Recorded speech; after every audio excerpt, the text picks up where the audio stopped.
Captain Kim Hannah rubbed her tired eyes and looked at the screen again. She had been working the night shift at Earth's Deep Space Monitoring Station for 3 years, but she had never seen anything like this message. The transmission came from a star system called Kepler 442, thousands of light years away from Earth. The message was in a language her computer had to translate, but the meaning was clear. Someone was asking for help. The Velthan people were dying, and they were begging anyone who could hear them to save their families. Kim read the details and felt sick to her stomach. The Koroth Empire was treating the Velthans like animals. They were taking children away from their parents and putting entire cities of people into giant processing facilities. The message described how the Koroth soldiers would land on planets and simply take whatever they wanted, including people. Lieutenant Parkday, Kim called to her assistant. Come look at this. Parkday walked over and read the translation on Kim's screen. His face went pale. Captain, this is horrible. Are they really doing this to an entire species? It gets worse, Kim said, pulling up more files. I ran a search through our database. This isn't the first time the Koroth have done this. They've completely destroyed 17 different alien species in the last 100 years. Parkday sat down hard in his chair. 17 species. That's millions, maybe billions of people. Kim nodded grimly. And look at this. She showed him another file. Every time this happens. The Galactic Council, that's like the alien version of the United Nations. They always say the same thing. They make speeches about how terrible it is. But then they say they can't do anything about it because it's not their responsibility. So these people are just going to die. Parkday asked. Before Kim could answer, Admiral Lee Sung walked into the monitoring station. He was a tall man with gray hair and serious eyes. Everyone respected Admiral Lee because he had served in the Space Navy for 30 years. Captain Kim, I heard you received an unusual transmission. Admiral Lee said. Kim stood up and saluted. Yes, sir. We have a distress call from an alien species. The Koroth Empire is wiping them out, and the Galactic Council won't help. Admiral Lee read through the files carefully. His expression grew darker with each page. Finally, he sat down the tablet and looked at both officers. The Koroth think they can do whatever they want, because no one has ever stopped them, Admiral Lee said quietly. Every other species in the galaxy is too scared or too comfortable to fight. They send thoughts and prayers, but never action. Parkday spoke up nervously. Sir, we're just humans. We've only been in space for 50 years. These aliens have been traveling between stars for thousands of years. Admiral Lee smiled, but it wasn't a friendly smile. Lieutenant, that's exactly why we're going to help. Every other species in this galaxy grew up on easy planets with perfect weather and no dangerous animals. Earth made us different. We survived ice ages, plagues, wars, and predators that would terrify most aliens. Kim felt her heart racing. Sir, are you saying we're going to fight the Koroth Empire? I'm saying we're going to remind the galaxy. What happens when you mess with people under human protection? Admiral Lee replied. He picked up his communication device. Get me Terra Command. Tell them we have a situation that requires immediate fleet deployment. As Admiral Lee walked away to make his call, Kim and Parkday looked at each other with a mixture of excitement and fear. They both knew that humanity was about to do something that would change the galaxy forever. The emergency meeting room at Terra Command was packed with the most important military leaders from around the world. Red lights flashed on the walls, and everyone knew this meant something big was happening. General Choi Min stood at the front of the room with a huge display screen behind him, showing star maps and ship counts. Ladies and gentlemen, General, Choi began, we're facing a decision that will define humanity's place in the galaxy. He pressed a button, and images of alien ships appeared on the screen. The Koroth Empire has over 3,000 warships. These aren't small patrol boats. We're talking about massive vessels that can destroy entire cities from orbit. A murmur went through the room. 3,000 ships sounded impossible to fight against. General Choi continued. Our combined Earth fleet has 847 operational vessels. Now, I know what you're thinking. We're outnumbered almost 4-1. But, let me tell you why those numbers don't scare me. Colonel Yoon Jae, who had gray hair and scars on his hands from his time as a combat engineer, stood up. General, may I add something here? Go ahead, Colonel. Yoon Jae walked to the front and pointed at the alien ship designs. I've been studying these Korath vessels for the past 6 hours. Look at their construction. These ships are built like cargo haulers with weapons bolted on.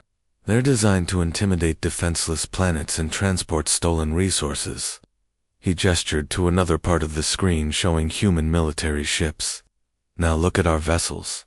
Every single ship in our fleet was designed for one purpose: to fight and win battles.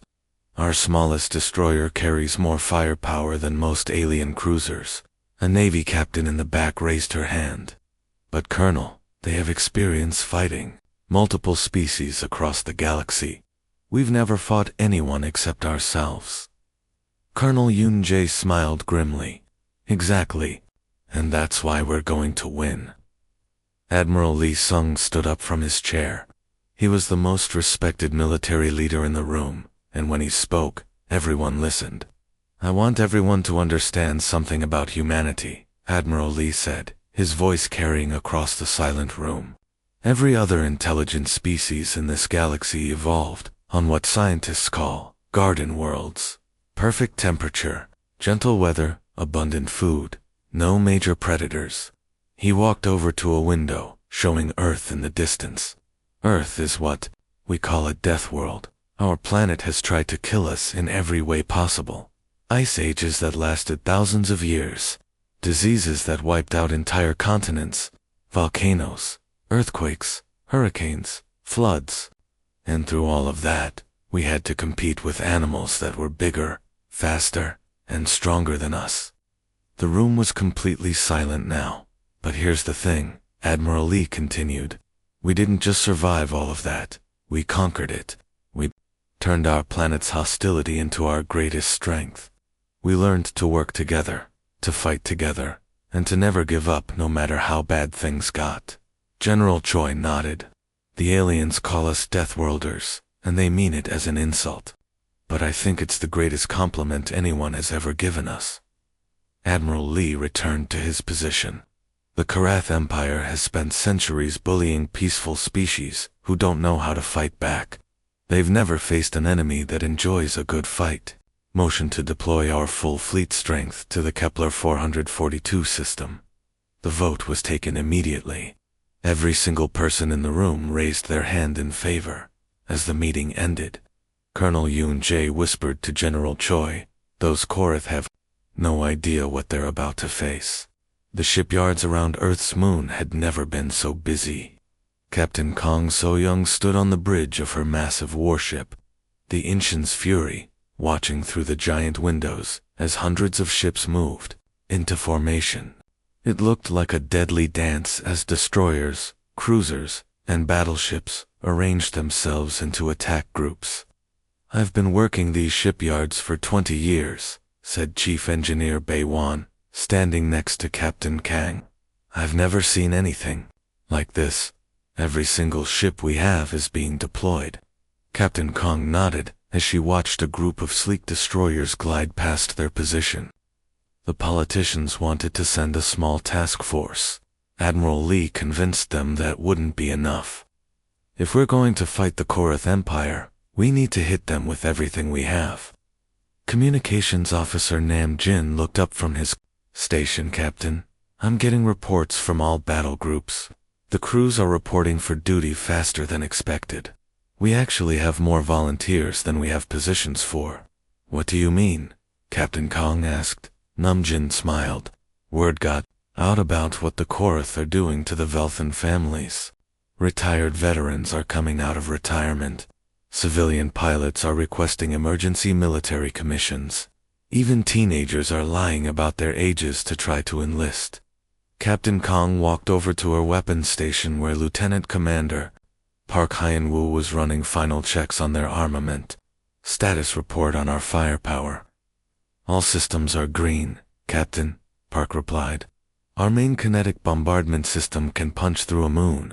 The plasma cannons are charged and ready. And we've been authorized to carry the Busan protocols. Several crew members looked up when they heard that name. The Busan protocols were classified weapons systems that most people had only heard rumors about. What exactly are the Busan protocols?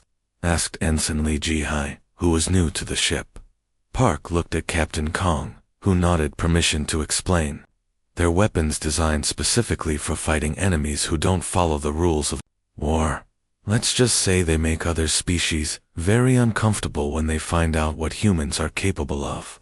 Communications Officer Nam Jin announced, Captain, all battle groups are reporting ready for departure. Captain Kong walked to the center of the bridge and activated the ship's communication system that would broadcast to every vessel in the fleet. Her voice would reach over 50,000 human military personnel. This is Captain Kong So-young of the Terran Defense Force. Today we launched the largest military operation in human history. We're not going to Kepler 442 to start a war. We're going to finish one. She paused, looking out at the assembled fleet. The Korath Empire thinks they can destroy entire species because no one has ever stood up to them. They've never faced humans before. They've never fought people who grew up on a world that tried to kill them every single day. The bridge crew was listening intently to every word. We're going to remind the galaxy why Earth is called a Deathworld. We're going to show them what happens when you threaten innocent families. We fight for the Velthans and for every species that will sleep. Safer knowing humanity stands guard. Captain Kong gave the signal, and Navigation Officer Kim Tae-jin began the hyperspace jump sequence. All ships, prepare for jump to hyperspace. Destination, Kepler 442 system.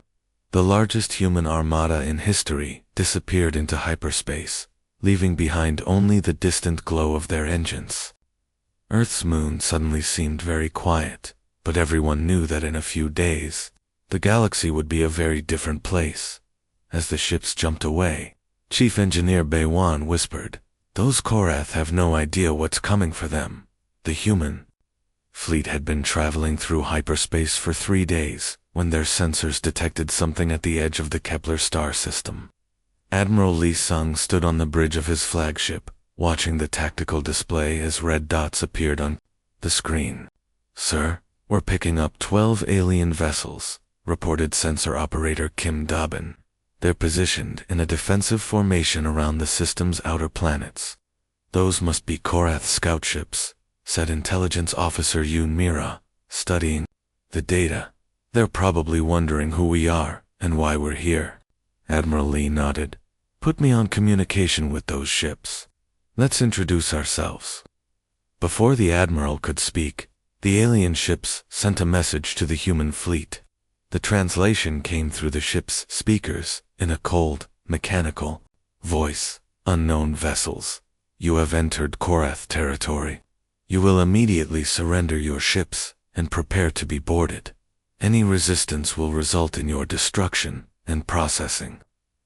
The bridge crew looked at each other in disbelief. Lieutenant Commander Bae Soo-jin, the ship's weapons officer, laughed out loud. "Did they just order us to surrender? Do they have any idea how many ships we brought?" Admiral Lee raised his hand for silence. "Open a channel to all Korath vessels. Full power transmission, so everyone in this system can hear us." Communications Officer Hong Seo-chin worked his controls. "Channel open, sir. You're broadcasting to the entire system." Admiral Lee's voice was calm, but carried the authority of someone who had commanded fleets for decades. "This is Admiral Lee Sung of the Terran Defense Force. I am speaking to all Korath forces in this system. You will immediately cease all hostile operations against the Velthan people and withdraw your forces from this system. This is your only warning." The response came quickly, and this time it wasn't from a computer translation. A living Korath commander was speaking, and his voice was full of anger and contempt. "I am Fleet Commander Thekfar of the Korath Empire. Foolish mammals, you have made a grave mistake coming here. We have conquered 17 species in this galaxy. Your pathetic ships are no match for Korath's superiority. Return to your insignificant world before you join the Velthans in our processing facilities. The bridge crew was quiet for a moment. Then Lieutenant Commander Bei Sujin spoke up. Sir, all weapon systems are charged and ready. Our battle groups are in attack formation. Admiral Lee walked to the center of the bridge and looked out at the Korath ships on the view screen. They were large, intimidating vessels, covered in dark armor and bristling with weapons. But Admiral Lee had seen intimidating enemies before.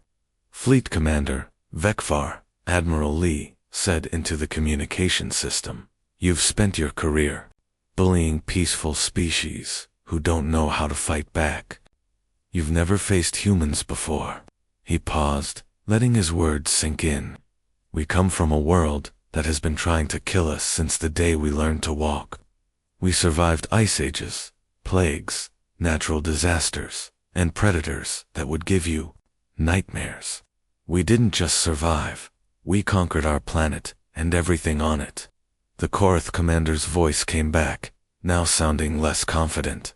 "You are mammals, soft, weak creatures. You cannot stand against the might of the Korath Empire." Lieutenant Commander Bei Sujin looked at Admiral Lee and whispered, "Sir, should I show them what our weapons can do?" Admiral Lee smiled, but it wasn't a friendly smile. "Fleet Commander Vekvar, you called us soft and weak. Let me show you what Deathworlders do to bullies who threaten innocent families." He turned to his weapons officer. "Lieutenant Commander Bei, demonstrate human firepower. Target their lead vessel." The battle was about to begin. The battle began at exactly 1432 ship time, and it was unlike anything the galaxy had ever seen before. The Korath ships moved into their traditional battle formation, a straight line with their biggest ships in the center and smaller vessels protecting the flanks.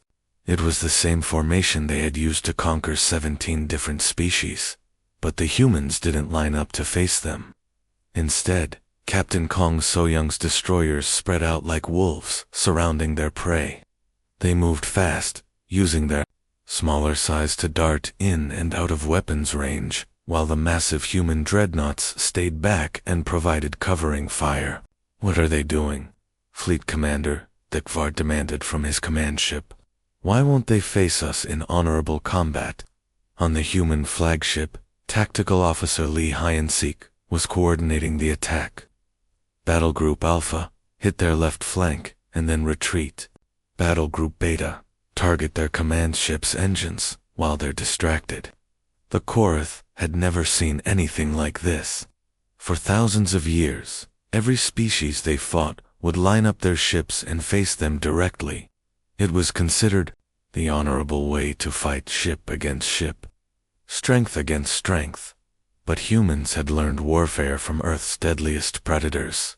Like wolves hunting buffalo, they attacked from multiple directions, confused their enemies, and struck at weak points, rather than trying to overpower stronger opponents. Commander Park Manesio was leading a squadron of fast attack ships when he received a message from the Korath fleet. "Human Commander, you fight without honor. Stand and face us like warriors." Park Manesio laughed as his ships swooped around behind the Korath formation. "Honor is for the living. The dead have no use for it." His squadron launched a devastating attack on the Korath ship's rear engines, crippling 3 large cruisers in seconds before disappearing. Back into the chaos of battle, the Korath were becoming desperate. Their rigid formation was falling apart as human ships attacked from every direction. Some Korath captains tried to break formation to chase individual human vessels, but this only made things worse as it left gaps in their defenses. "This is not how civilized species fight." Vekvar screamed over the communication channels. "You fight like wild animals." Admiral Lee's calm voice responded from the human flagship. "You're absolutely right, Commander. We learned warfare from wild animals, and wild animals always win because they fight to survive, not for honor. 14 minutes after it began, the first battle was over. 32 Korath ships floated dead in space, their hulls broken and their systems dark. The remaining vessels retreated to a safe distance, unwilling to continue the fight. On the human side, 3 ships had taken critical damage, but instead of going down with their vessels, like Korath warriors were expected to do, the human crews had evacuated in escape pods. Rescue ships were already moving to pick up the survivors. They abandoned their ships. Vekvar asked in confusion, "What kind of warriors run away from battle?" Intelligence Officer Choi Soo-jin, monitoring Korath communications, explained to Admiral Lee, "Sir, their culture considers it dishonorable to survive. If your ship is destroyed, they think we're cowards for saving our crews." Admiral Lee shook his head. "They don't understand. Our ships are just tools. Our people are what matter. We can build new ships, but we can't replace experienced crews." As the human fleet regrouped, the rescued crews were already being assigned to replacement vessels. Within hours, they would be ready to fight again. The Korath had learned their first lesson about fighting humans. Deathworlders don't fight for glory or honor. They fight to win. After losing over 30 ships in just 14 minutes, Fleet Commander Vekvar was furious. His reputation as an unstoppable conqueror was crumbling, and the other Korath commanders were starting to question his leadership. He had never lost a battle before, and he wasn't about to start now. "Bring up the World Cracker," Vekvar ordered his weapons. "Officer, if we can't defeat these humans in ship-to-ship combat, we'll show them what happens to species that defy the Korath Empire."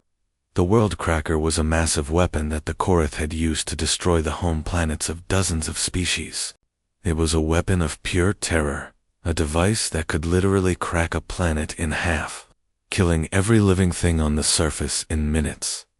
On the human flagship, Chief Analyst OG-1 was monitoring Korath communications and energy signatures, when her screens suddenly lit up with warning signals. "Admiral Lee, we have a problem," she called out urgently. "The Korath are charging some kind of massive weapon. The energy signature is, it's enormous, sir." Admiral Lee walked over to her station. "What kind of weapon are we talking about?" "Oh." G1's hands were shaking as she pulled up the data. "Sir, based on the power readings, this weapon could destroy an entire planet, and they're pointing it at the Velthan homeworld. There are over 2 billion Velthan civilians down there." The bridge went completely silent. Everyone understood what this meant. The Korath were about to commit genocide on a scale that was almost impossible to imagine. "How long until they can fire?" Admiral Lee asked quietly. "Approximately 4 hours, sir. The weapon takes time to charge to full power." Admiral Lee stood there for a long moment, thinking. His officers watched him, waiting to see what he would do. Finally, he walked to his command chair and activated his personal authorization codes. "Authorization Alpha 77, Admiral Lee said into his communication system. "Deploy the Soul Package against Korath, Core Worlds." Full authorization confirmed. Captain Yoon Taehyun, the flagship's weapons officer, looked up in shock. "Sir, the Soul Package, ... That's total planetary bombardment protocols. Are you sure about this?" Several other officers on the bridge exchanged worried glances. They had heard rumors about the Soul Package, but none of them knew exactly what it involved. Admiral Lee's voice was cold and steady. "Captain Yoon, the Korath Empire has destroyed 17 entire species. Billions of innocent people have died because no one was willing to stop them. They think they can threaten to destroy the Velthan homeworld because they believe we're too civilized to respond in kind." He turned to face his entire bridge crew. "They're about to learn that humans aren't like other species. When someone threatens to commit genocide, we don't send diplomatic protests. We end the threat permanently." Navigation Officer Kim Taejin spoke up nervously. "Sir, If we deploy the Soul package, we'll be targeting civilian populations on Korath worlds. No, Admiral Lee corrected him. We'll be targeting the military infrastructure and government centers that enable the Korath to commit genocide. But I want every Korath in the galaxy to understand that if they want to play with world-killing weapons, humans will finish that game.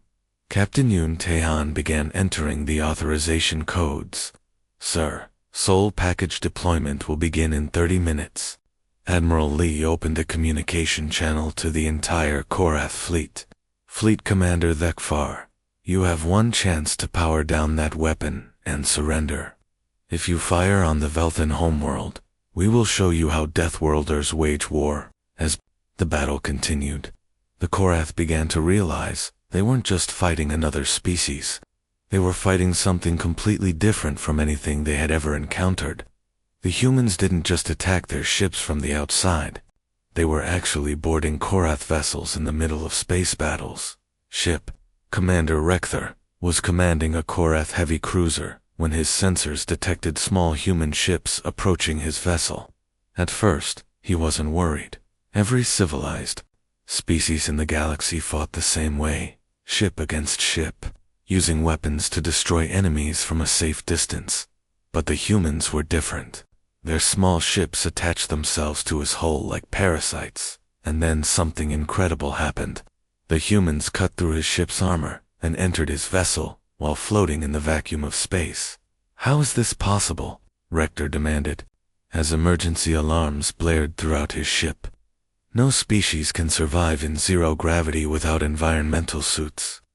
His security chief, a veteran of dozens of battles, was watching the security cameras in disbelief. Sir, the humans are moving through our ship without any life support equipment. They're breathing somehow, even though our hull is breached and there's no atmosphere. What the Korath didn't understand was that humans had been training for space combat in conditions that would kill most alien species. Human Marines could survive in near vacuum conditions for short periods, and they had developed special equipment that let them fight effectively in zero gravity. Sergeant Major Kim Biora lead a team of 12 human Marines through the Korath ship's corridors. Unlike other species who tried to avoid casualties and preserve equipment, the humans had one simple goal: disable the enemy vessel as quickly as possible. Team Alpha, take the engine room, she ordered through her helmet radio. Team Beta, secure the bridge. Don't worry about preserving their equipment. Blow everything that looks important. The Korath crew had never faced boarding parties before. In their thousands of years of warfare, every battle had been fought between ships in space. The idea that enemies would actually enter your vessel and fight hand-to-hand was completely foreign to them. They're not following any logical military doctrine. Reactor reported to Korath High Command as explosions echoed through his ship. These humans are destroying valuable equipment instead of trying to capture it. They're willing to damage the very ship they're fighting on. What terrified the Korath even more was how the humans fought. They didn't retreat when they were outnumbered. They didn't surrender when their position became hopeless. Instead, they became more dangerous. Private Jung Soo-min found herself surrounded by 6 Korath soldiers in the ship's weapons control room. Instead of surrendering, she activated a grenade that would destroy the entire section, including herself. Command, this is Jung. I'm about to take out their main weapon systems. It's been an honor serving with you. She smiled as she held the grenade. See you all in the next life. The explosion took out the entire weapons section of the Korath ship, leaving it defenseless. Rekthar couldn't understand what he was witnessing. They're willing to die for strategic advantage, he transmitted, in a shaking voice. How do you fight an enemy that embraces death? They don't fight to minimize losses or preserve resources. They fight to completely destroy their enemies. On another Korath vessel, Commander Velanash was experiencing the same terror. Human boarding parties had taken control of his ships, life support systems, and were systematically shutting down different sections. They're not trying to capture our ship, he reported to Fleet Command. They're trying to make it completely useless. Even if we retake control, there won't be anything left worth saving. For the first time in their history, Korath forces began to retreat, not because they were losing, but because they were afraid. They had conquered 17 species, but they had never faced an enemy that scared them. The humans had shown the galaxy what Deathworlders were truly capable of. The Korath Empire was falling apart. For over 1,000 years, they had ruled through fear and overwhelming force. But the humans had done something no other species had ever managed. They had made the Korath afraid. All across the galaxy, species that had been enslaved for generations were watching the news broadcasts of human victories. The Zalani people, who had been forced to mine dangerous crystals for the Korath, suddenly stopped working and barricaded themselves in their tunnels. The Mirian traders, whose ships had been seized decades ago, began attacking Korath's supply convoys. But the most important rebellion was happening on the Velthan homeworld itself.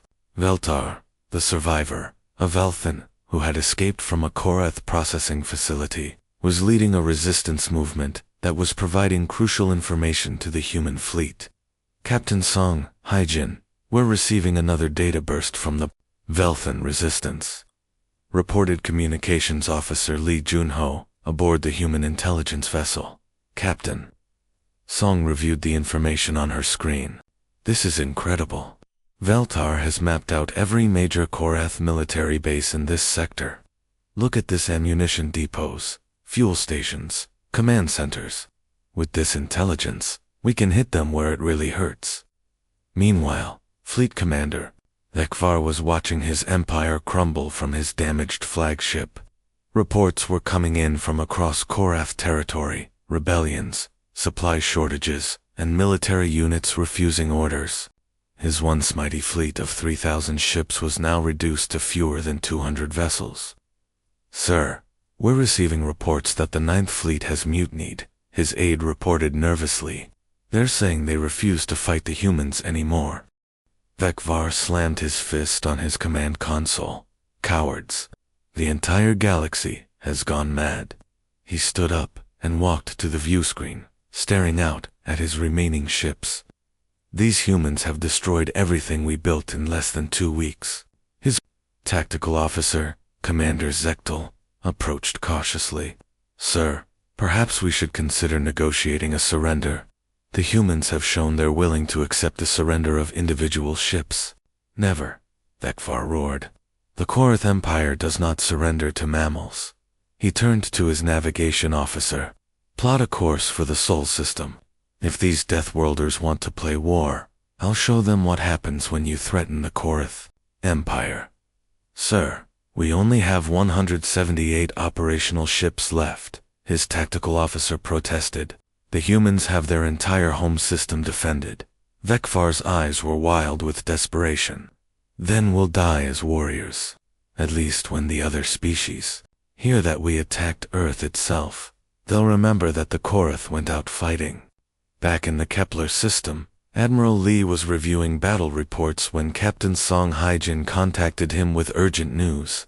"Admiral, our long-range sensors are picking up the remaining Korath fleet," she reported. "They're not retreating to their home territory. They're heading toward Earth." Intelligence Officer Park Dongmin looked up from his station. "Sir, based on their trajectory and speed, they'll reach the Sol system in approximately 6 days." The bridge crew waited to see how Admiral Lee would react.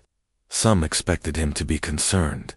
After all, Earth was their home, and there were billions of civilians there.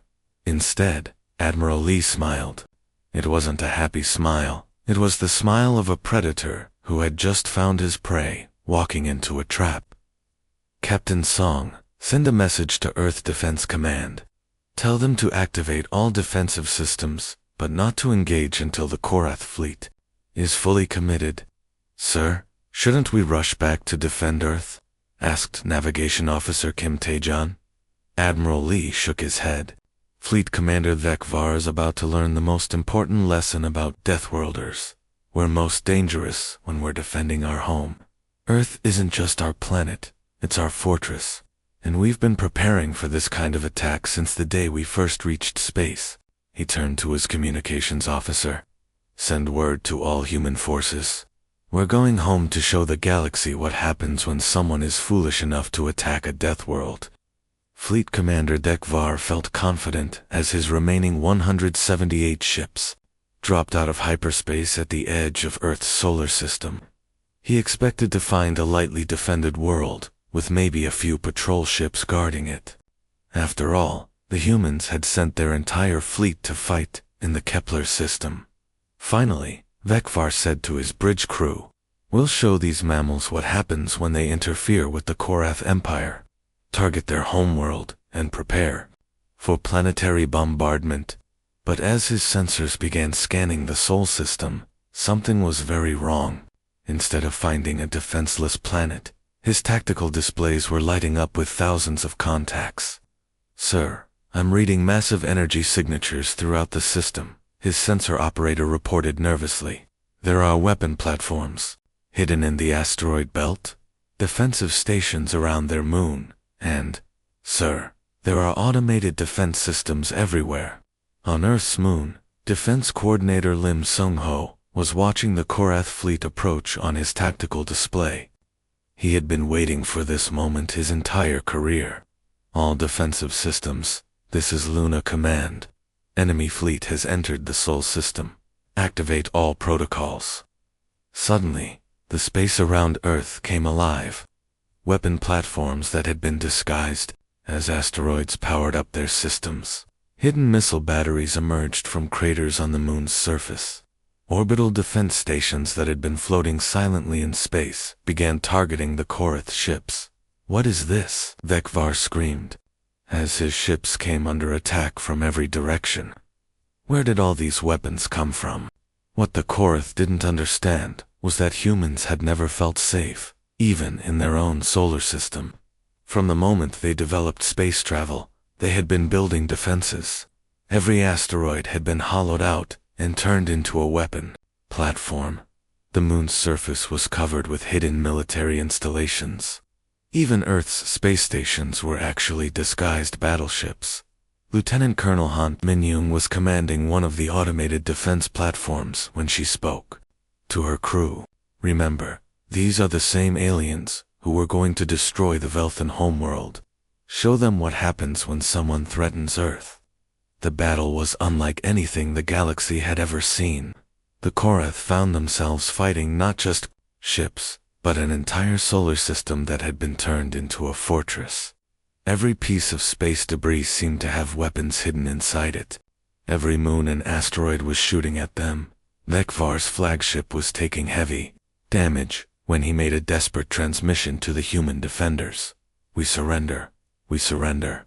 Please stop firing."